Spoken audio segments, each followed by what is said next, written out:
Good evening, very warm welcome to the West Yorkshire Football Show and our usual Monday night roundup, looking back at the weekend's action and the biggest stories from across our region. I'm Chris Bell, and I'm delighted to say I am joined, as always, by Gareth Walker and by Lewis Sale. How are we both doing, gents? Are we well? It's bad. Great, mate. You?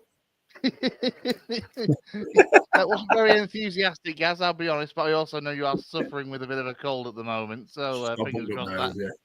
Fingers crossed that clears up. Yeah, not too bad, thank you, Lou. Not too bad at all. I appreciate you coming on when your beloved Newcastle United are obviously in action tonight. What can I say? All about commitment, dedication to the cause, Mr. Bell. I had to twist you out to get you here. Yeah. A busy weekend, as always, though, for the sides across our region. What's kind of caught your eye briefly, Lou, before we delve into it, really? What's caught my eye? Kind of a top level. There haven't been much happening, has there? No. Some quite a boring fixture yesterday. Don't get me started on that Manchester derby yesterday. Sweet Jesus, what a waste of time that was. Yeah, not much in that. Obviously, we'll touch on our teams. I think, focusing on some of our teams in our region, it's squeaky bum time, isn't it? For a lot of our guys, some real big, important, crucial fixtures coming up in midweek and on Saturday. I think you could argue could possibly be season defining, which is really interesting. I know we'll get onto some of that, but yeah, I mean, I love this part of the season regardless. Like I say, every game properly matters, and there's opportunities for pretty much all of our teams to have a chance of getting promotion, which is fantastic considering the miserable past few years we've all had.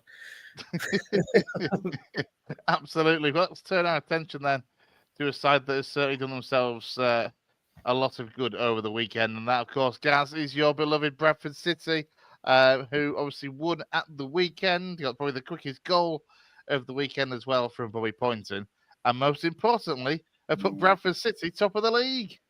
Yeah, it's bizarre being top of the league. I don't think we've been top of any division since 2007, and that was like quite early on in the season. I think it's the first time we've been top. No, 2008, I think it was, early on in that season, in 08-09 when McCall was manager. But it's the first time. Nosebleed territory. Say again, mate. Nosebleed territory for you guys. We top City pretty. I think it's the first time we've been top of any division post Christmas for 40 years. Wow. Which is frightening, really, isn't it? Shows how much we've suffered, really, as a club and as a supporter base. As I was saying just before we went live, obviously everyone's giddy, everyone's excited. We've gone top. I think I'm more subdued because I can see how tight it is. As you say, you brought the graphic up there. If Doncaster win their game in hand, which you have to expect that they will do, their game in hand is at home to Salford a week tomorrow, then we will only be 1 point ahead of fourth. Obviously, the top three go up, so it really is squeaky bum time. It's only 3 weeks since that we were 8 points clear of fourth. So although we've gone top, it's just really, really tightened up. Our away form for me is a major, major worry. We've only won 5 games on the road in the league all season. Those were against teams. I wrote it down: MK Dons, Tranmere, Carlisle, Bromley, and Salford. So our away forms really hold us back. Our home form, we have by far and away the best home record in the division, which is contrast to what it's been in previous years, to be honest. Again, we've talked about it on the pod before. Normally, City are far better away than they are at home. So it's bizarre that it's turned around. But if we want to stay in that top three, come the end of the season, we do need to find something away from home in these last 5 games. We've got 3 away and 2 at home. Our away games are we're a Saturday. We're away. And I'm trying to think who we're away at. My mind's gone blank. Anyway, the other 2 away games after that are Chesterfield and Doncaster. Saturday we're away at Swindon. The other 2 away games are Chesterfield and Doncaster. Doncaster's the penultimate game of the season. Looking at that league table that you had up a minute ago, I think we need to win at least 3 of our games and probably pick up a draw as well to get in the top 3. So that means winning 1 and drawing 1 away from home, even if we win our 2 home games. So it's just really, really tight. delighted to be top of the league. It's a nice feeling. It's a totally different type of pressure to being down at the bottom, which I'm more used to and worried about relegation or whatever. So, yeah, it's nice, but it's really, really tight. And I'm not, if you were to put me, I'm not confident at all at the moment because our away form needs to improve. I mean, Lou, from a neutral perspective, as you and I kind of look at it, and something that's kind of been around and with the knowledge of League Two that we have, and obviously for me as a Lincoln fan as well over the years, this certainly feels like the most exciting League Two, and there's been some belters as well in the not too distant past. But this really does feel like the most exciting of run-ins between now and the end of the season, because if you look at that, you kind of look at the top 9, and there's so much to play for all of those sides. Yeah, massively, 100%. I think touching just on the teams before I got onto City, like you said, you've got top 9 there, and we've got a few games left, 4 or 5 games left until the end of the season. So there's still plenty to play for. You'd expect, if I'm being honest, to probably draw the line, maybe Notts County, and I think it's a three-way battle to get that last playoff spot. Yeah. Speaking last week about my mate, obviously the Walsall fan, and we were just speaking before we came on air. You know, they've actually played for the previously before the table as it stands now. You know, 3rd, 4th, and 5th. And yes, they've had a very poor running since that City defeat. They've been pretty horrific this year. But actually, to lose one game out of them 3 isn't too bad. Yes, they haven't won, but you know they've 2 draws and a loss. Now their running is on paper not too bad. You know, they're playing likes of Barrow, Newport, teams like that towards the lower end, and I think they've got maybe Crewe, I think, towards the end of the season. So they've played all teams. Yeah, there you go. They've got... Sorry, go on. Yeah, no, just saying what you say, mate. Yeah, they're playing like, you know, bottom end of the table. So yes, teams have got something to fight for, but you'd think that at some point Walsall can't be as bad as what they have been throughout the whole year. They've somehow got to turn it around. And you feel that just one win might just pick up momentum and get them over the line. From Bradford City's perspective, said this to you guys, didn't I, at the weekend? I feel it's a little bit different in terms of leading the pack in League Two at the moment compared to some other divisions. And the reason why I'm saying that is because at the moment, City are just doing it on goal difference, which is great because that is a bit of a tick in the box because it is counting for an extra point at the moment. Let's be brutally honest about that. But, you know, you're not 3-4 points ahead where you're kind of looking over your shoulder thinking, oh, we lose one, we could be. It feels a little bit different when it's very fluid at that top of the table. City could easily be 2nd, 3rd or 4th in the next game or 2. And I still don't think that's necessarily a disaster because you've still got them other games to come. Yeah, on paper, City have got quite a tough run in. But I think it's something they can do. And we were saying, weren't we, in terms of the home and away form, I think City have banged me tables at 12th, 13th in the away form of away fixtures, which isn't great. And it's ironic, isn't it, Gaz? Because I'm sure it was last year when we said it was the home form that let City down, getting over the line. And now it seems to be the away form. It's almost reversed. And it's weird because it's still the same pitch, 11 men and all that kind of stuff. But it does show it does have an effect. So I still think, personally, City are going to do it. I still think we've got enough in the tank. I think we've got enough quality in depth. And I think Alexander's been very shrewd with how he's rotated the team. I think that win at the weekend is a big morale booster. You know, those moments in games, you know, Sam Walker's save is a moment that's got City over the line as well. And, you know, I know people say it's good to go into the playoff momentum. Yes, it does to an extent. But I think City will just get themselves over the line. Whether they win it, I'm not too sure. I'll be honest, I'm not too sure about that.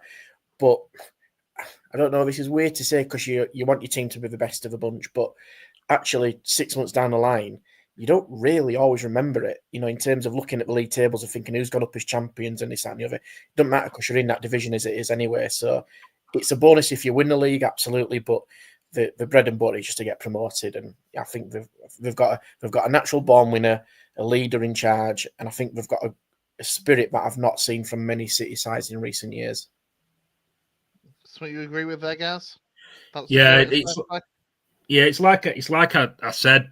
We need to pick something up away from home. I think we're 2 wins in 6, and we're 1 in 5 before the weekend. Both those wins are at home. We lost at Port Vale last Tuesday. What was worrying about, I went to Port Vale last year. I went to Accrington the Saturday before as well. So it's just down the road from me. But there were two really flat performances, the Accrington and Port Vale games. It was worrying that it was a total, shall we say, the energy was at the other end of the scale to what it was in the home games against Colchester and Crewe.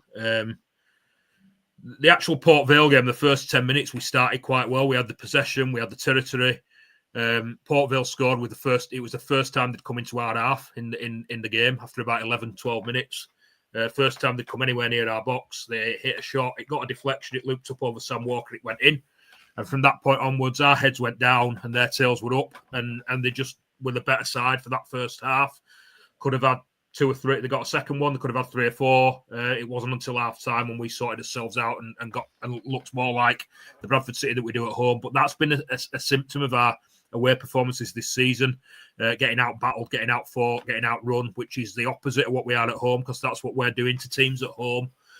Lou's right. Our running looks tricky. I brought the fixtures up. We've got Swindon away on Saturday. Then we've got Notts County at home. It was meant to be Good Friday. It's been moved to the Thursday night. We've got Chesterfield away on Easter Monday. Then we've got Donny away the following Saturday, and we finish up at home to Fleetwood on the last day. If we need, like I said, so that's 2 home games, 3 away. We need to pick something up away, even if we win those 2 home games, which are no dead cert, with them being Notts County and Fleetwood are both doing reasonably well in the form table. I think everyone that we've got to play is doing reasonably well in the form table, or better than us, because like I say, we're 2 wins in 6. Everyone else is what Lou went through. Walsall there, they've got Barrow, Harrogate, Newport, Aki, and then finish up to Crewe. So their running does look kind. It'll be interesting to see if the pressure on them is different now that they're not top of the league. If it's been a mental block, they need to, like Lou says, find a win from somewhere. But if they do, you could see them getting over the line with the fixtures they've got left.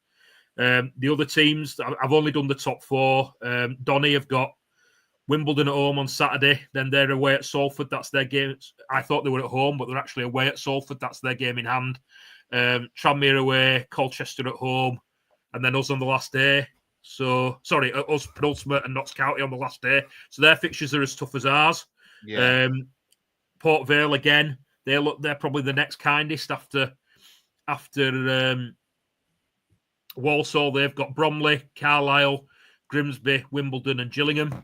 So everyone's got everyone to play. It's been the case for a while. Ours look really tough, but so do others apart from Walsall. Like I said, City just need to find something away from home. I think if we can find something away from home, we might just about get over the line. If we can't, it's going to be the playoffs.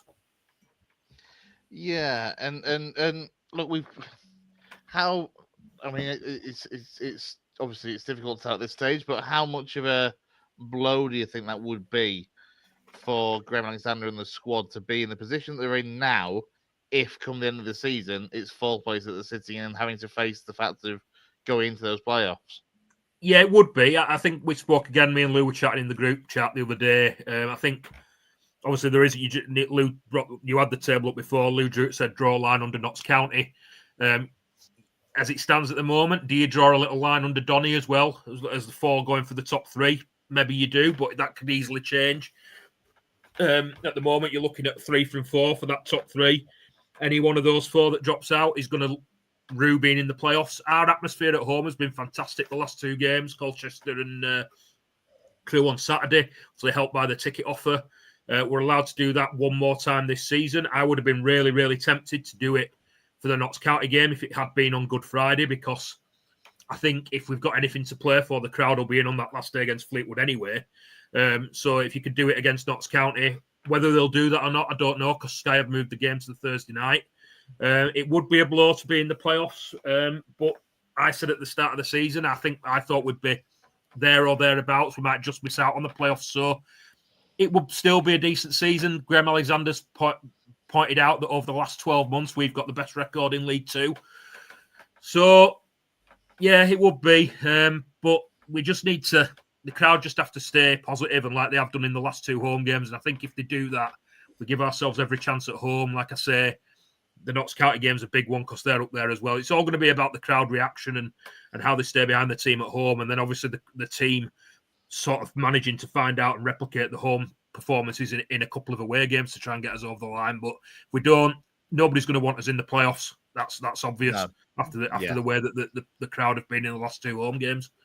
Yeah, absolutely. I mean, you look at the games this week. There's no midweek game for City, obviously, and the only kind of games that do affect Bradford are kind of weekend games that have been brought forward for the TV. So Crew played Cheltenham on Thursday, Notts County played Salford on Friday, but then City have that lunchtime kickoff, as you mentioned, away at Swindon, a side who themselves have obviously started poorly, changed managers, and have kind of got themselves nicely into mid-table, but at this stage don't really have a great deal to play for.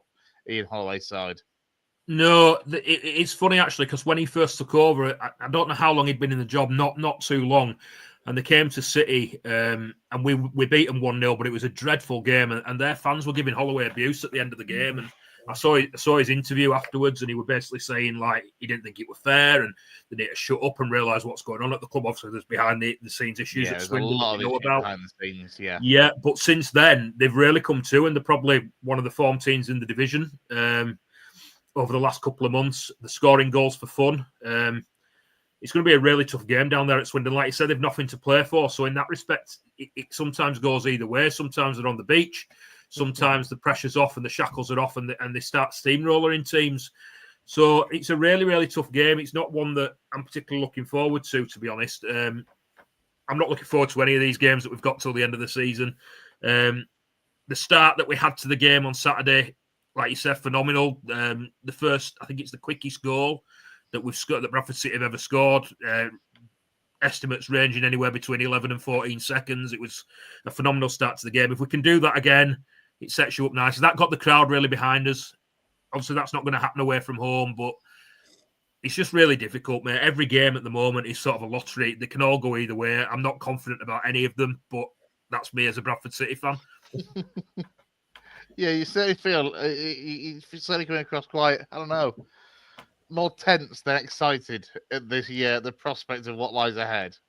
I am very much so. Like I said, the general feeling was joy from the crowd at going top of the league on Saturday, but I'm just looking at the form table and how we've dropped down it with 2 wins in 6, and we can't get any, we're not, the last 2 away performances at Accrington and Port Vale show why we're struggling to get things away from home. That needs to change. If that changes, we've got a chance. If it doesn't, like I say, it's going to be the playoffs.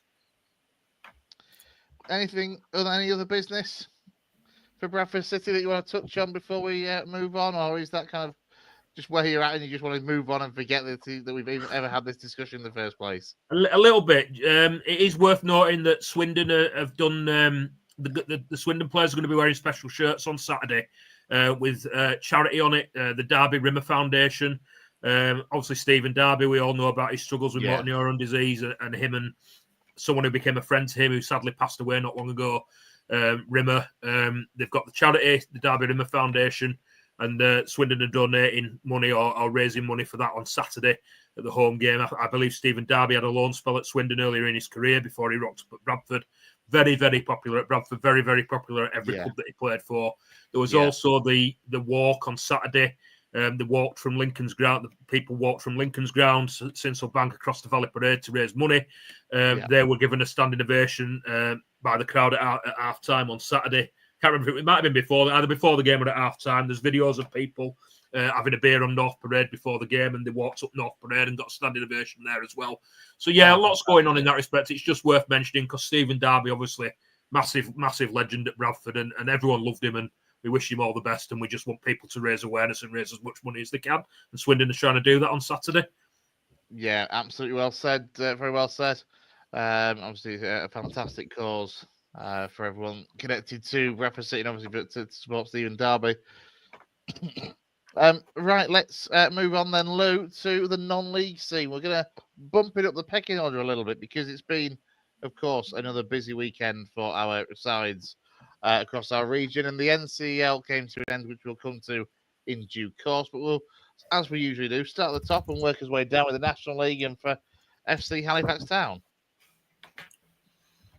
Yeah, because like I say, there's been absolutely plenty going on. And in terms of where we are with Halifax Town, 89th minute equaliser at Eastleigh in the evening kick-off. To be fair, I don't think it's a bad result considering what's at stake, where Eastleigh are mid-table. You know, just they're not probably going to get the playoffs, but have had a decent enough season. But Halifax to go there and they haven't won, but to draw in that fashion feels probably like a victory. Yeah. Stature that late as well. Yeah, massively. And I think, yes, they're under pressure from likes of Altrincham, Southend, who've pushed, who've had decent runs, especially Southend have come from pretty much nowhere recently. Do Halifax stay there? Possibly do, but it's not as going to be as clear cut as maybe what I predicted a few weeks ago. So it's tricky for them. But again, I've said it before about a few of our teams, and maybe I'm being quite optimistic. But we've got Maidenhead at home, then followed by Fylde, the big games against Alty on Easter Monday, and then finishing at home to Braintree. So you'd suspect that they're probably going to get at least 6 points. And I think if they get probably at 6 points out of that should see them over the line for the playoffs. Yeah, you'd think so. It's one of those, because obviously with the likes of Fylde and Maidenhead scrapping for their lives, it's never quite that easy to call sometimes. Yeah, 100%. It's never going to be easy. And like I say, sometimes we've said it how many times that Halifax are usually better against the so-called better teams or the teams higher up in a division. So it's a good test for Halifax. But I think we've plenty on the line for them. I think they've probably just got enough to get there. How they compete in the playoffs, big question mark, because they are a relatively young side compared to a lot of outfits in that division. But definitely won't be the favourites by all means to go up if they do get in the playoffs. But I still think they're one of those teams that people just will not fancy taking on. And underestimate Halifax at your peril, I think. And they've got experience now in recent years in the playoffs. And sometimes that little bit of hurt can fuel you for years to go. And, that could definitely be the case of this year. Yeah, absolutely. No midweek game for FC Halifax. A couple of games to be played involving sides in and around those playoffs. Oldham are in action at home to Woking. Rochdale travel to Sutton United as well. Both sides that are well around Halifax in those playoff places at the moment. Internationally, North End and Farsley Celtic. Look, we've kind of said it. I mean, for the majority of the season, sadly, it's been another disappointing weekend for them on the pitch. Disappointing, yeah, and relegation's fully confirmed now with that defeat against Oxford. And I know obviously the board have put out a message of thanks to those who've contributed in terms of just to get them over the line to the end of the season, being honest. And also kind of the collective club effort. They did point out, which I thought was significant, of thanking David Stockdale for what he's done with the players in such a short amount of time, because that is probably one of the toughest jobs. Yeah, 100%. That somebody can go into, from what he's inherited and what he's got available and the resources against some of the teams. Farsley potentially were, looking perilously going out of business potentially against the likes of Kidderminster Harriers. It is just honestly the difference is unreal. But I think what they've obviously said is to keep the contributions going forward. They've raised about 14,000, which is great, fantastic. They probably want a bit more. It sounds greedy, but to get them over the line for next year, it's significant. The ground and pitch update. Yes, we've had 2 action days at the Citadel to hopefully get the stadium around it into some kind of fit state. So, in terms of inspection from the ground grading, but obviously that's all well and good. But the pitch hasn't got a pitch at the moment to play on, which is a massive. It's still the massive missing piece, isn't it? A pitch. It does help. It does help. Definitely does help. And obviously, I think we're submitting plans to replace the floodlights and replace them with 4 floodlights instead of the current 6. And obviously, we're going through the finances for next year. I don't think any Farsley fans, hardcore home and away, will kind of be optimistic for next season. Let's be honest. They're going to think it could be another season of struggle. We've seen teams like ourselves, Avenue and Blythe in recent years have gone further down. So, that conveyor belt is definitely there to potentially be on. But they've got a bit of work to do, I think, to get themselves ready for next season and what state that squad is going to be like.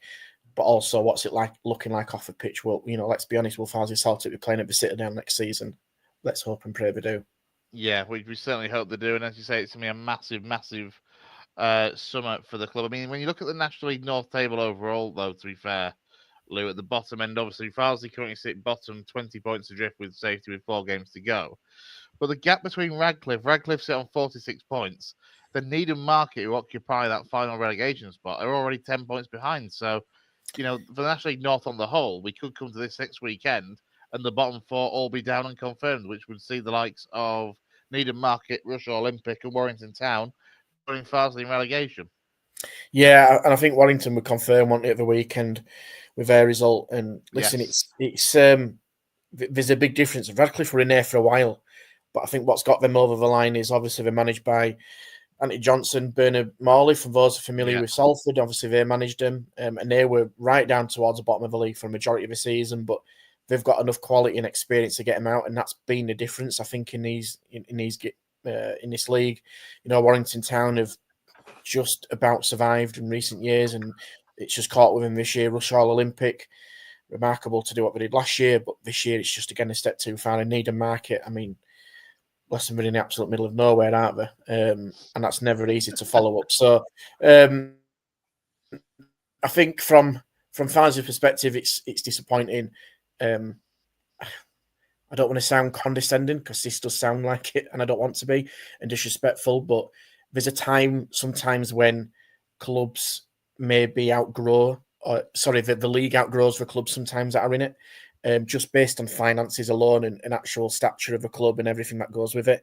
Farsley have been unbelievable as a village to be in that league for as long as they have been. They've battled and battled and battled. They've survived last day relegations. They've just done everything possible to survive and have been unbelievable. But sometimes, and unfortunately, we've seen the circumstances this year, which hasn't obviously helped. But it seems it's just caught up a little bit with him. So it's an opportunity for him to probably look and now reset and go ahead for next year. And we saw the same with Avenue as well, to be fair, and in particular for the league, when they changed those relegation spots from 2 to double it to 4, it made it so much harder for the sides with the smaller budgets, the smaller followings, to be able to kind of stay up by having that many sides go down from the Vanarama National League North. Huge, and it's opened up the scope of the league in terms of it isn't. Listen, it's called National League North. When you've got Needham Market in there, you've got Oxford City in there. So how that comes across is bewildering on times. Well, to be fair, I've been pondering this myself, and obviously we see it every season as well when the league allocations are made. I think if you think back to last season, Bishop Stortford were in the National League North, and you're like, how does this work? But actually, you know, I was down in Worthing for an FA Trophy game against Rochdale a few weeks ago, and kind of looking at the National League South, it's only then that you realise just how southern that league is. It's literally London, and then the South Coast is littered with sides at that level. So it's a little bit mad how the geography works, but how that's obviously how the likes of Leedham Market and Hereford, and Oxford City, and Bishop Stortford, and you know, there was talk at one point that I think Braintree, when they came down, might have ended up in the north. Are actually there, but it makes it so much harder for sides because of the amount of travelling they have to do. That said, I only learned that going from Worthing to Torquay along the south coast is actually a 4.5-hour journey in itself. I was going to say it's probably just as long as it is broad, isn't it? And I think what we'll see in maybe a few years' time as well is that there's going to be a lot of Northeast teams that are going to start to filter in that league because of the restructuring that happened in there with a Northern League, and a lot of teams have now gone into that Northern Premier League East Division, into the Northern Premier League division, and obviously they're going to somehow go into that National League North. So, you know, that the stretch of teams is going to be vast. You know, we've already got the likes of, you know, I hate to say it, obviously we're spending more and stuff like that, but you know, there's going to be further teams in there. You know, you've potentially got the likes of Bishop Auckland in there. We've had Blythe in there in recent years. You know, there's teams in the Northern Premier League East, likes of Dunstan are in there. Who else are in there? Newton Aycliffe, etc. There's some very northeasterly teams potentially traveling to the likes of Oxford and Bishop Stortford in years to come. So it's only going to get bigger. My opinion, I think there'll be a restructure at some point in the next 5-6 years. I just can see it. One. Yeah, I just can't see how some of those clubs are going to survive in terms of travelling, whether they get grants from the league and how that's made up. But I do see somewhere along the line that changing. Listen, I'm not in a know about anything, but common sense prevails at some point, and you can't have on occasions part-time teams, and some are part-time teams. For instance, Oxford going to play Dunstan on a Tuesday night. It's just not feasible, I think, at this level of football. We'd have to be at the National League North-South level. You'd almost have to fit in you know how obviously the league below you got the Northern Prem, your Southern Prem, and then the Northern Prem, the Isthmian for kind of London and the South, The Southern and then Prem, that Southern Central, the Southern Prem, which is actually more Midlandsy, isn't it, and below. So I wonder if that, as you say, that kind of they might need to put a third league in at Tier 6, perhaps at nationally North, South, and add a Midlands league in. Possibly. Might be the way to go. Let's carry on and moving down the leagues and into one of the aforementioned ones, the Northern Premier League. And for guys at the weekend, they were able to get a draw against Warrington Rylands, a late equaliser though for Warrington. Yeah, late equaliser for against Guiseley. I hate to be downbeat about Guiseley, but they're going to get in the playoffs. I don't think there's much debate about that. I think they'll still do it. I worry about Guiseley's running and what they're going to do for this playoffs because Worksop are 4 points ahead and have a favourable running. Stockton have got a lot of North East teams around them and are in a really good run of form. And Ashton on paper have got an half decent running. I still expect that playoff in that 2nd to 5th as it stands. But Guiseley, depending on where they finish, I said this a few weeks ago of how critical it is going to be for placing. Guiseley have got Macclesfield at home. I mean, Macclesfield are just on such a momentum at the moment. Yes, they've got Blythe away. Gainsborough at home. They've got to do a job in the next few weeks of Guiseley to really cement that 3rd place. If they potentially get into 4th and may have to play Stockton away, you do not want to go and play Stockton Town away and not in a playoff. You'd rather have them at home. And they know Guiseley know what they can do against Worksop. Going to Ashton United on that pitch and the surface and what it brings is notoriously a difficult place to go. Cunningham's there and he's got such experience and know-how in that level. And obviously Bauer and Bosch do themselves. But Guiseley have just got to somehow get something from somewhere just to give them just a lift from that because Macclesfield's going to be tough. And Macclesfield going to be on the beach? I don't think so. The way Robbie Savage keeps talking and the players and what they do, they'll want to finish as one of the best teams ever to be in that division. And they're more than capable of doing it. But what a chance it is for Guiseley to now to beat top of the league and show everybody what they're all about because they need it. They need a win. They're desperate for a win. And they don't, in my opinion, I don't think they can finish any lower than 3rd if we're going to go up. Yeah, you want that home advantage, don't you, at this stage, and when you kind of go into playoffs, whether that's finishing 2nd or 3rd to at least get in the semi-finals, and then, you kind of then hope and pray that maybe if it stays as it is now, for example, that Ashton might pull something off against Worksop, so guys who would then have a home advantage in the final. Yeah. Listen, those teams are capable of switching positions, all of them. You probably would say Ashton probably won't get 2nd based on the fixtures and the runnings that other teams have got, but there's a possibility that Guiseley could finish 5th, which would be a massive blow. And having to go to Worksop in a semi-final isn't going to be easy. You'd rather, it's crazy, sounds, you'd probably rather take somebody like Worksop in a final rather than a semi-final because I think the dynamics feel very different.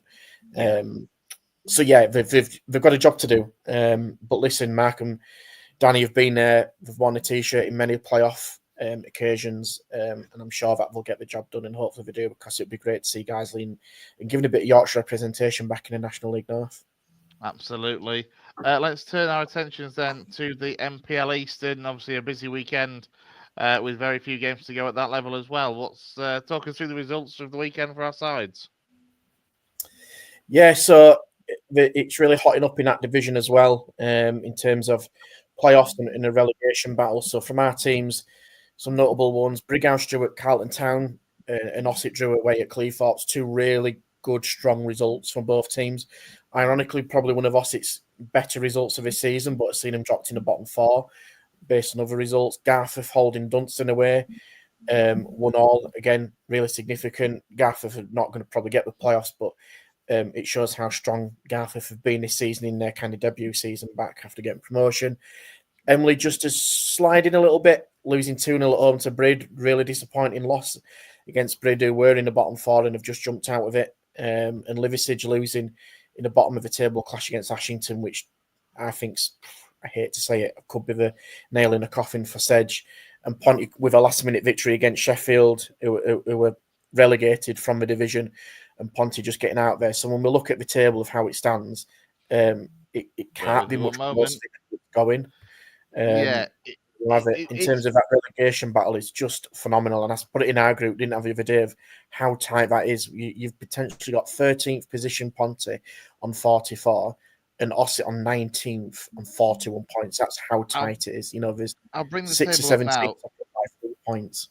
Yeah, I'll bring the tables up now. I mean, at the top end, it's fairly home and hose, really, in terms of Cleethorpes, obviously with that game in hand as well at the top. Emily, our Seoul West Yorkshire side that are in that playoff hunt at the moment, and look, they look like they're going to make it. They're going to finish in those playoff places from the end of the season. Then anything can happen. I know it would be a big ask for them to go up, and obviously a bigger adjustment squad-wise and budgets-wise, perhaps, but anything can happen, and they've done outstanding for a new bright side.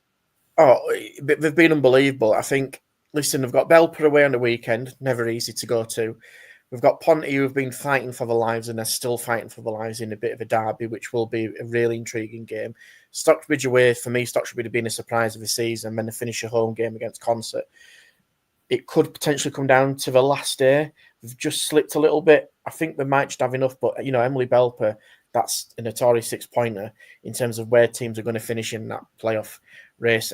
Again, you look at Carlton on 65 compared to fourth and Belper. It's such a tight division where anybody literally can beat anybody. And we've seen that Cleethorpes, you know, have done enough to get over the line without being spectacular. They've been efficient and got the job done.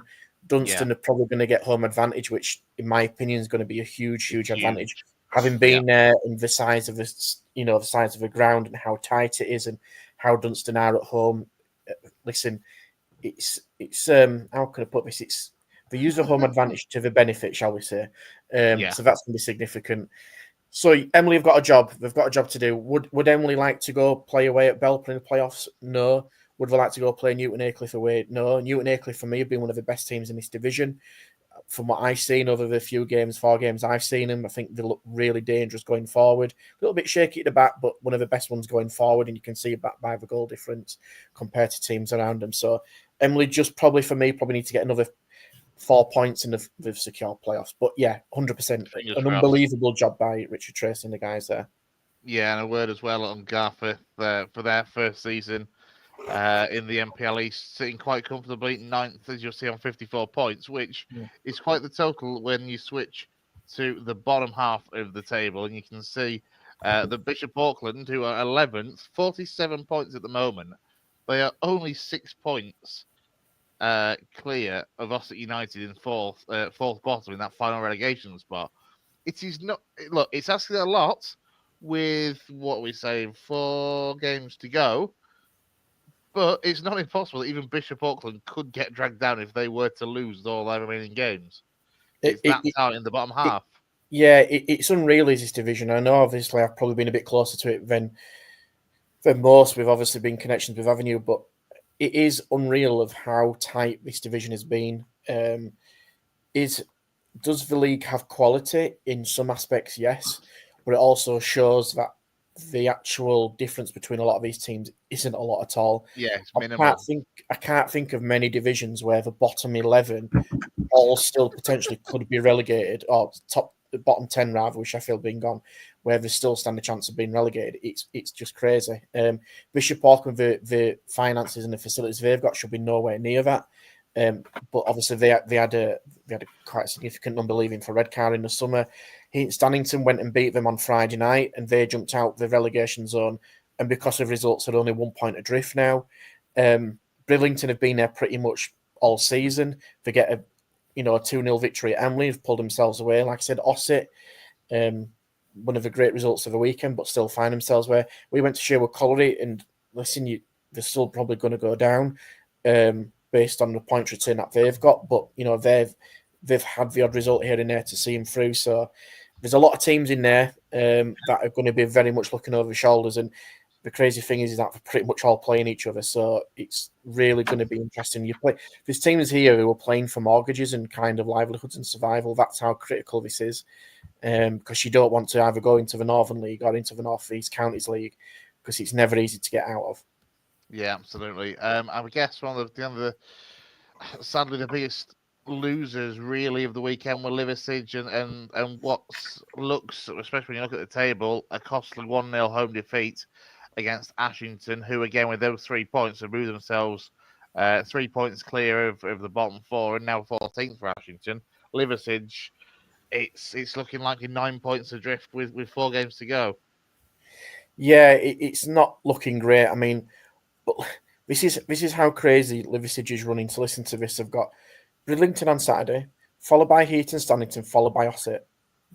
And look at where they all are in the table. Yeah, 17th, 15th, and 19th. That's where they are. So they can still pull, if they pull potentially 9 points from there, they could still, depending on how Ossett do, they could jump. They could be on level and points with them. But Liversidge's last game is away at Cleethorpes. So honestly, there's so many conundrums in how this league is going to work. I think Sedge have probably just got a little bit too much to do now, which is such a shame because they've got a lot of experience there. Obviously, with Tully there, Danny Ellis has been there, the 2 Atkinsons and Ryan Watson have joined from Farsley. But I think it's just been a little bit of an unsettled season. We obviously know Jonathan Remington left early in the season to go to Matlock, and he was, kind of Mr. Liversidge as well, which is going to hurt the team and the club and everything that goes around it. And listen, it was only a few years ago where they were making the fortress of Claiborne and racking up 1,000 crowd attendances, and now they're at the wrong end of the table and potentially having a dip into the toes of the Northern Counties East League and fighting it out against some real tough teams. And I almost sense it could be a little bit of a rebuild at Liversidge.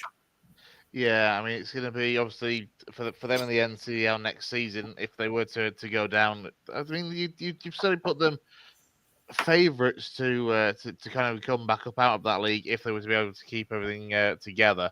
I mean, as for the rest of the relegation sides, obviously for ourselves, from looking at the West Yorkshire angle, Ossett City 19th, Brighouse City 18th. We kind of want to see them get themselves out of trouble. But again, it's going to be at the expense of some of those tough northeastern sides, Ashington, Eaton, Stannington, Consett, etc. Brighouse, Brighouse host Avenue on Saturday. Then they face a trip to Bishop Auckland, followed by a West Yorkshire derby against Gareth. It's just I can't keep stressing enough of how tight and teams have got to affect each other. Ossett have got their running. They've got Ferriby who are fighting for the playoffs, followed by Consett who were down there, followed by Liversidge who were down there, followed by Newton Aycliffe have got a playoff place to go for. It's pretty much if I'm being honest, apart from 3 or 4 clubs, they've got everything to play for. Yeah. I listen, it's harsh. So I think Liversidge are down. You just want to hopefully see the likes of Ossett, Brighouse, and Ponty just escape out of that. But there's going to be teams just fighting for their lives, and it's going to be one of those where we keep saying it with a lot of other teams in other divisions where you're going to get some results that you just not expect. But you look at the likes of Consett who've conceded 76 goals. But 16th and they're still not down. Yeah. They've got the worst record out of everybody and conceded the most goals, but yet they've scored 56, which is on a par of some top of the table team. So it's honestly, I can't say it enough. It's a crazy league. It is indeed, and it's going to be massive, I'd say, for the likes of Liversidge that go down because they'll be going down into the Northern Counties East Premier. And again, a very big weekend. That came to its conclusion at the weekend. We knew already that Silsden were going up as champions and therefore going into the previous division, the Northern Premier League East. But the playoffs are now confirmed, and we've got 2 representatives into it as well in Galkey United, who are finishing the season in 3rd, and Thackley, who have got in as well with a win on the final day of the season. So massive congratulations to Galkey and to Thackley. I know just how delighted Danny Forrest will be to have secured those playoffs. Obviously, Albion Sports with a side, though, Lou, that missed out on the playoffs. And obviously, you see the -3 as well. It was handed to them fairly recently for, I think, fielding an ineligible player at one point, not too distant past. That's been a difference. That's a difference at the end of the table. On merit, Albion Sports should have been there. But obviously, because of what's happened off the field, it's cost them a playoff position, unfortunately. And as for Thackley, getting in on that final day and getting it guaranteed, it's massive. Listen, it's massive for Thackley. We've known a lot of the guys at Thackley for years. A really well-run, organised, structured club who want to do things the right way, who've got good people in charge of the team. From years gone by, we've seen Sir Tom Greaves being involved, and it just seems to be a natural progression with Sir Danny Forrest going in there, Ben Higginson there, Matt Dempsey there. They've just got a real good togetherness, and that's got them over the line.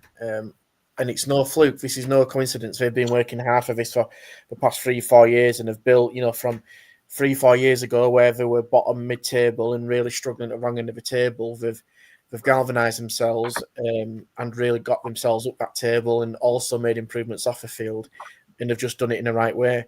They've got a real tough task against Hallam away in the semi-final, but with somebody that's going to rally around each other and just show everybody what they're capable of doing and upsetting the odds. I'm not just saying it because they're in there. It would be Fackley. You won't put it past them to go there and sneak a 1-0 win. They're capable of doing it. We've got goals with Anthony Brown up top. We've got all the experience with likes of Matt Dempsey in there. You've got some flashes of brilliance likes of Finn Donovan in there as well.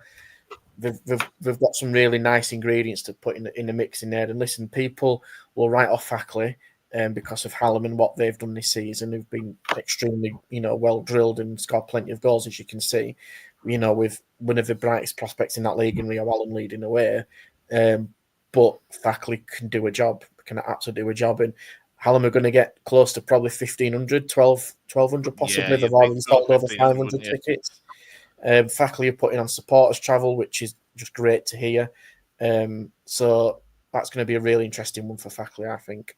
Yeah, it's going to be a massive game. And then, as of course, for Golka as well, who, as we say, they've secured that spot. They've secured their place in the playoffs of the Weavers. And, for Ash Connor and Gavin Connor as well, the management, another great job done there, actually, because, they've done really, really well.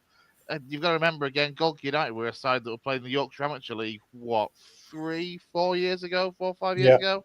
Yeah. Been great.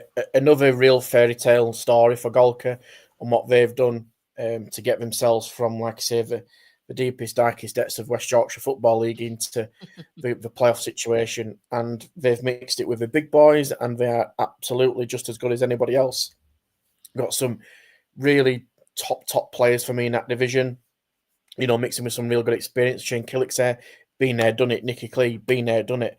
They've just got, again, likes of Fackley, arguably probably even more experience than Fackley in terms of kind of off the field and how that sits.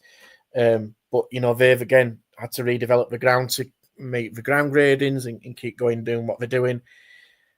I'm going to put it out there. I fancy Golka to do it. I don't know what it is. They had a bit of a sticky patch a few weeks ago, but now they've picked up a little bit of form. Beverley, who got promoted last season, have been unbelievable to get where they are. And I know plenty of people will be hoping for a day out in Beverley because we all know it's a fantastic day out. But listen, Golka for me are the ones to watch in this because anybody going to Golka will not fancy that.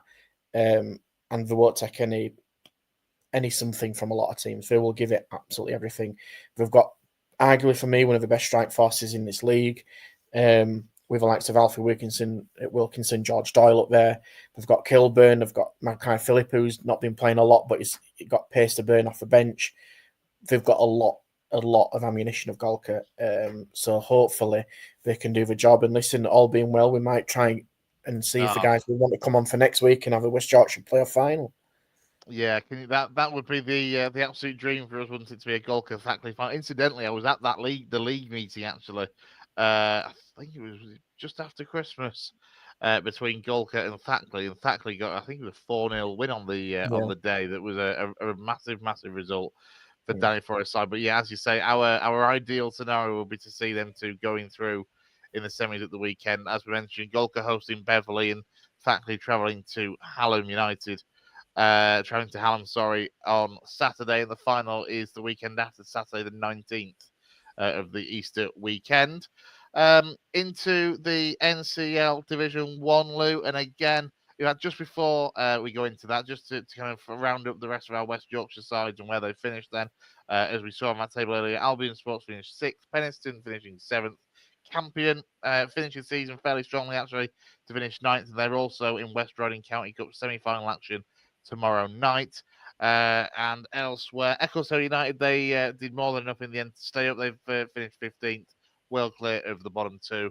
And then finally, Frickley, Tadcaster 17th and Frickley 18th in the final couple of spaces above Winston and Goole, who go down. into the NCL Division 1 then, Luke. And again, there's a couple of games still to be played for some of the sides. The sides with a game in hand. Most have got one left to play, a couple with two to play.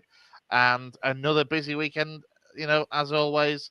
And more goals for the sides across our region. And more goals, of course, for Wakefield. But just the two this time, and a good win for them at Athersley Recreation. Yeah, the second at the moment, 4 points behind Horbury, game in hand. They play tomorrow night at home to Maltby Main, who ironically I think play Horbury in a final game. So they've got a massive say in how that, first and second finishes. You'd probably expect Wakefield to do the job there and push it to the final day. One Town away at Harrogate tomorrow as well is probably going to be confirmation that they'll probably finish third as well. If I'm being honest, I think you could see that happening. And then, like I say, you go into the weekend with everything to play for. You've got Ilkley Town, who are confirmed in the playoffs. They will play probably either Horbury or Wakefield, depending on how that goes. I mean, Wakefield have got a tricky home tie against Brigtown, so it's not to be ruled out that One Town could potentially get into second. I mean, they've got obviously Rec, who with great respect you'd think that One Town could do the job on them.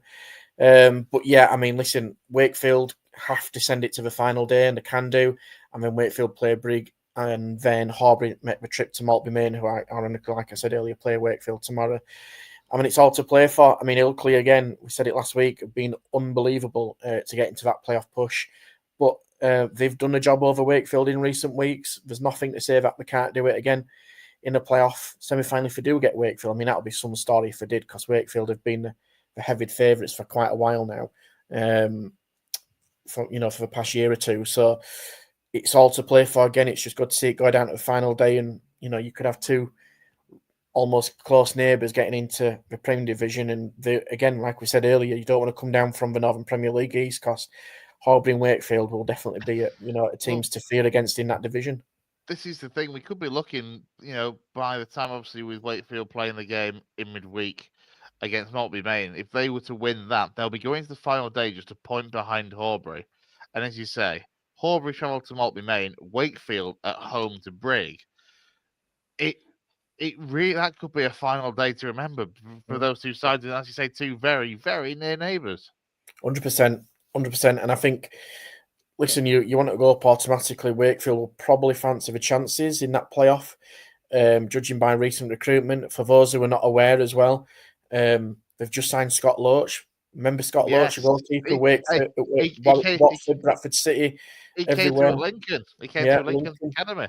So listen, you've got I think he was involved at England at one point, and now he's keeping goal at Wakefield in NCL Division 1, which is how times change. So that's the kind of the pond that Wakefield are fishing in as well. Do I see both teams going up? Yes. Would it surprise me if somebody else went up? No. I mean, Ilkley would be the story of the season for me if they went up. That would be, for me, huge. The huge achievement. But I think Horbury and Wakefield have definitely just got that little bit extra. And One Town, I mean, 107 goals in 40 games? He's just, honestly, I keep saying it about non-league. It just never fails to amaze. But yeah, you'd expect probably Horbury and Wakefield to do the job. But the biggest pressure for me is on Wakefield more than anybody else now, because even if they finish second, they're expected to get into that final at least and do the job in the final. But One Town have pushed them all the way. That's despite Wakefield, in fairness, having a very poor start to the season. And they've been playing catch-up all season, to be fair, from the first quarter. Yeah, and because of that, actually, similar to the question that I asked Gaz a little bit earlier on about Bradford, and if they were to drop into the playoffs, how much of a blow would it be for Horbury, who have been sitting top of the table for the vast majority of the season, if not all season, if it came to the final day and results didn't go their way and Wakefield pipped them to the title? How much of a blow and a psychological battle would that be for Horbury then going into the playoffs? Huge. My thoughts on Horbury. I tipped them right at the beginning of the season ahead of Wakefield to do the job. I think if they get in playoffs, it's psychologically a big hurdle to overcome. Yes, they'll be playing again Ilkley, but Ilkley have done a job over them in recent weeks as well. So whoever's going to play Ilkley mentally have got one over them and already right from the beginning. So you don't want to go play them. Ilkley will be quite happy being in that playoff position because nobody expects him to be there. They've done the job over the teams above them. They've got nothing to lose. All the pressure is on Horbury and especially Wakefield. So, yeah, it's great to see some of our teams in, especially in that area. I work in that area as well. You know, it's never been predominantly a football area, heavily obviously dominated by rugby league, which is, you know, seen a big upturn in a recent year or two. But it's good to see that kind of football being on the map in that area of the world. Yeah, absolutely. It's going to be absolutely fascinating. The playoffs of the NCL Prem and the final day of Division 1 as well. Quick word on the Northwest Counties for ours. It was Barnoldswick Town. They were beaten at the weekend 3-2 by Prestwich Hayes, which actually had a massive impact on Prestwich at the bottom of the table. And in the First Division North, Route 1 Rovers, they won 4-1 away at Ashton Athletic, while Steeton lost 3-0 at home to Darwin. But as we touched on last week, Route 1 Rovers already down. Steeton survive in the First Division North, and you know they'll look to kind of build and go again because you know they're staying up, not by the biggest of margins. It's fair to say, 4 points above Route 1 Rovers with a game to go. Yeah, just done enough to get over the line. I think there'll be a fair amount of restructuring behind the scenes at Steeton to get them through into next season and not be in that situation again. And it's a shame, obviously, losing Route 1 Rovers, but they could still make it, as crazy it sounds, a bit of a season to remember if they get the job done against Campion. You know, they're in the County Cup final, potentially against Golka. So there's still a bit to play for. But yeah, it's for Steeton's perspective, I think there'll be a few changes. I think just in terms of personnel, both on and off the field, if I'm being honest, just to push them over that line. And it's never been easy in that division, especially with, you know, let's be honest, the geographics in that area of who you're competing against, where you're travelling to. You know, they are really on the outskirts of a lot of other places. The fighting with a lot of teams in our local area, and that's always difficult when you're in the other side. But they've done well just to stay up. It's probably not where they want it to be at the beginning of the season. That's just how it is. But even if you are in that situation, just do everything you can to survive, and have done. They've always been fairly content, and I'm sure we'll get Chappers with Josh back on the show at some point in the not too distant future. But they've always been content, though, haven't they, in the North West Counties League, rather than making them switch across, for example, like we saw Ilkley do back last summer into the northeastern counties. Yeah, like I say, it depends on what happens with all the teams and where it ends up. I mean, there might be an opportunity for them to possibly go into that North Counties East at some point, potentially. I mean, obviously, it depends on the situation, even in the higher level above, where, you know, Silsden could still potentially end up in the Northern Premier League West as well, depending on how teams fare in the Premier Division, how that works out. So, yeah, it's one of those situations where I think Steeton will just evaluate exactly where they are, what the ambitions are, what's doable within the budget and everything like that. So, interesting times. Yeah, you're just looking at the sides that are coming down from the National League North, actually. Warrington and Farsley, you'd think, well, there's a split of one to the east, one to the west there. Obviously, to the MPL East, the sides are very much in that MPL East eastern side. So it will be interesting to see just how the allocations work out. And I imagine it won't be too far away, actually. Probably only, 3 or 4 weeks away before we'll start to see them the drafts coming out for how the allocation is going to work for the pyramid for the non-league C. Absolutely, and it all depends who comes down from the Premier Division. You know, Matlock lost at the weekend. That's, you know, that could be a big team coming down. Whitby potentially. I know Whitby won at the weekend, but they're probably going the east. That might mean Silsden. Listen, it's still all up in the air, and non-league's that crazy world that sometimes we live in, that you'd never know what's going to happen probably until about 4 weeks before the beginning of the season. Nobody tells you anything until then. No, we don't know anything until then. But it's one of those where it'll be teams have got to know as soon as they can to evaluate and kind of the players that they're going to go for. Because in our region, there's so many people fighting for the similar kind of players, and it does affect of where players will go. Like, to be honest, there's a lot more travelling, whether you're north, east, south, or west. It's depending where you are. It does affect of the kind of caliber of and type of player you're going to attract, depending on their life circumstances. Absolutely. Well, thank you, Lou, for going through that with me. I wanted to give the non-league aspect, that little bit more of an overview, seeing we come to the end of the Northern Counties East League season. Once again, congratulations to Silsden on winning their title in there, and all the best to the two sides from our region in Golkia United and to Thackley in their playoff games this coming Saturday against Beverley and Hallam, respectively. Let's move on then to Huddersfield Town. Obviously, Stephen Downs can't be with us tonight, so we're going to just touch on them between ourselves for Huddersfield and for Leeds. We'll not keep it for too long, but on the base of it, Lou, back to winning ways for the Terriers with a win over Mansfield at the weekend. Yeah, if you have a chance to tune into the guys do the Town Talk show on Sundays at 8, I make it a tradition on my way into the office to listen to it on a Monday morning. Can I just doom ask, and gloom? was Downsy still devastated by the massive 1-0 defeat against Lincoln last Tuesday night? Yeah, he was gutted. Funny enough, he didn't mention it. Ironically, yeah. Yeah, listen, they got the job done. It's interesting hearing the difference in opinions between the guys. Kane feels very... I wouldn't say he doesn't feel very confident. He feels quite assured of where they are in terms of the shape and how that lines up, which I completely understand and get his perspective on it. And I think Cal's kind of the other way, where he's just kind of resigned to the fact they're not going to get in the playoffs. And know he's kind of involved in the protest as well, which was interesting. If you've not heard that, do listen to that part of a Town Talk show. I think in terms of where they are, where what do we see them doing? We've still got a chance to get there. A massive game. But the chap said it last night on the stream. Tomorrow feels like it's a must-win game for them.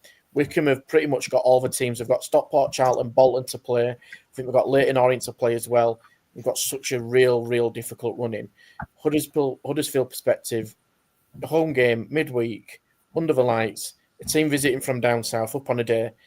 They should be, it kind of goes in your favour. It feels like that should go in the balance of things. Have they done enough to get there at the moment? Probably not. Would they cause a bit of problems in the playoffs if they got there?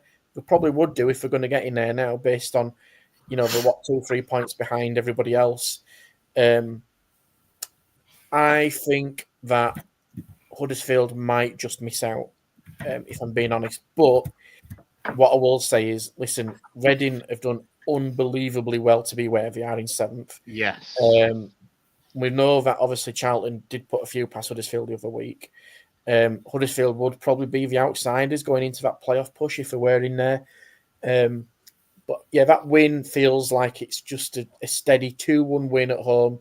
By all accounts, again, not seeing the game, the chaps were talking about it. Mansfield had the better of the game for the first half an hour, which is significant, because I still think that's still some issues are there that were existing under Duff, and it's still going to be there under Worthington just because of the personnel that are in the squad.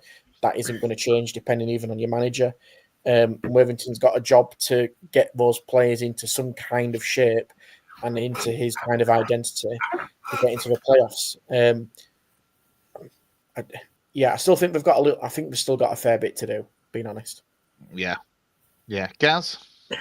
Just looking at that table there, it looks like 1 from 5 for me for that last playoff spot. Whether Town can do it or not, I don't know. They've been a bit... I thought when they won that first game under Worthington and won it comfortably, I thought, right, they're set now. They're going to have a run like they did under Worthy last season. Obviously, it didn't happen. They lost the next 2, but they won on Saturday. So they do look a little bit Jekyll and Hyde at the moment. Whether that's the players and the problems that they've got with obviously Downsy talks about the attitude of the players and stuff. I don't know whether Worthington can unite them enough to get them into that last playoff spot. I don't know. As Lou says, the fixtures are looking really hotting up now in the last 5 or 6 games. Everyone's got people having each other to play and stuff. I do want to ask you, Lou. I didn't listen to the pod last night. What are they protesting about? So obviously the increase in season ticket prices is significant as they have been. So that the Cowshed Lyle, I believe, the kind of supporters group, the club were aware of some stuff that potentially might happen. I think, they said they've got real concerns of a noise, mood and feel around the stadium next season. They recognised, I think, there was going to be an increase, no doubt about it. But I think because it's been quite significant compared to what they maybe were expecting, I think that's been a little bit of that. I think obviously there's, potentially stuff off the field as well, in regards of possibly personnel, whether they like them or not. I know there's been banners in recent weeks, signalling some of that stuff as well. So I think it's been an opportunity for some of the fans to just kind of make their feelings known that they've been disappointed in kind of how them prices have gone, and just where they potentially are in terms of on the field. They're probably expected to be better off where they are. But I know obviously there's not much I don't think Cal could really say, but it's worth tuning into for those who haven't listened to it, because I think it's one of those where the fans have just had a little bit of a say back at that significant increase in prices and just to see an improvement on the pitch. But listen, it's a fickle game, in it, football. I still think Town have recruited some decent enough players. It's again how they fit into that system, and that I said it in one of the guys when I were on the show, the Town Talk, a few weeks ago. It's having that identity from a Town perspective. You know, they've recruited players into a certain system, and now that certain system's probably been removed. How do those players now fit Worthington's identity? Who is in charge next season? Question mark. Is it Worthington or is it another? Yeah, likely another, isn't it? Yeah, and that needs to be all sorted out as well. So I think there's Steve Evans. Well, you know what? Sorry, what was that? I genuinely missed that. Steve Evans. Could happen, couldn't it? They could do worse. I mean, they could do better, but they could also do worse. The reason I asked is I assumed it would be around the ticket pricing and stuff, and I wondered if there was any sort of hinting towards what they're unhappy about off the field as well. It sounds like there's a little bit of everything sort of chucked in there. What it does do is the fact that you said they got banned. Did they get banners into the John Smiths? Did they get banners into the home game? I'm not too sure. From what I was hearing on the Town Talk, there was some chanting at least anyway. Because I know a lot of clubs. There's been banners. There was a banner at the Charlton game, from what I saw on social. Yeah, the away game. Yeah. It's obviously it's often easier when things like that are going on to get banners into away games. The club won't let you take them into home games. Yeah. But yeah, it's just it's interesting actually that I did assume it would be about the ticket pricing. Let's turn our attention then. I know we're going to try and wrap up and be off by 9, so we'll try and get off in the next 7 or 8 minutes or so. Let's finish up then with Leeds United. And again, Jay sadly can't be with us, but he's living the high life in Paris tonight. He'll be sipping champers on the Champs-Elysees or taking a guided tour of the Louvre, I expect. Something we can hang in the Louvre is Leeds' 1-1 draw away at Luton Town at the weekend. On a weekend when Sheffield United lost against Oxford United and Burnley got a good win against Coventry. Again, the top 3 sides just keep throwing results into the works to make it less and less clear about how this title race is going to go. You know, as I say, the fact that sorry, hang on, that's the wrong title. Oh, I thought it was the championship. I'll get it up in a minute or two. But I mean, Gaz, it's an exciting title race, if nothing else, for the new. It really, really is. I know that Leeds fans are obviously going to be harking back and having nightmares about last season, and obviously they believe. I think from what the lads have said, they believe they've been largely more optimistic about going up this year than they were last year. But what was really interesting at the weekend, obviously we were talking in the group chat when they dropped points. Sheffield United went and lost to Oxford. I think that's a huge result for Leeds, because it's not something that you would expect them to do. Obviously, Leeds were coming off the back of a draw in their game against Luton, so they were down. But all of a sudden, you have a little shot in the arm, and you see that Sheffield United have dropped points. They have dropped to third, like we were saying, but Burnley still have Sheffield United to play, or Sheffield United and Burnley have each other to play yet. So it really is all to play for. I was talking to Jay in the group chat the other night, and I think they go to Middlesbrough, don't they, midweek. That's a huge game for them. That is arguably, looking at their fixtures, the toughest one that they've got left. I know the form's not great, but if they could pick up a win there, that could be a further shot in the arm that they need to get over the line in that top 3. If they don't, if they get beat, then it obviously raises the angst and the feeling, the negativity a little bit more. I still think they'll get over the line. We've talked about it before on here. I think they will. Who will go up with them, I really don't know. But yeah, it's so hard to tell. It's almost as exciting as the League 2 promotion fight. Yeah, I mean, just to mention these games tomorrow night, as you say, Leeds are away at Middlesbrough. Burnley, they are away at Derby County. Obviously, have a little bit of an upturn in form, actually, under John Eustace, to be fair. Yeah. Sheffield United host Millwall, who are, I think, 9th at the moment, just outside the playoffs as things stand. But then on Friday night, Burnley lose a day's rest almost. Burnley play Norwich on Friday night, whilst Leeds host Preston at lunchtime on Saturday. And then Sheffield United are also a lunchtime game away at Plymouth Argyle. So, yeah, there's still so much to go on it. So much to go on it. And we've mentioned as well, of course, the fact that Burnley and Sheffield United play each other. That is on the Easter Monday. Yeah. And that's the one that you kind of look at. But you can almost... it would be typically Leeds for however that Burnley Sheffield United ends, which is the late kickoff. Leeds play Stoke at 3 o'clock, and it would be so typically Leeds to end up dropping points themselves in that game.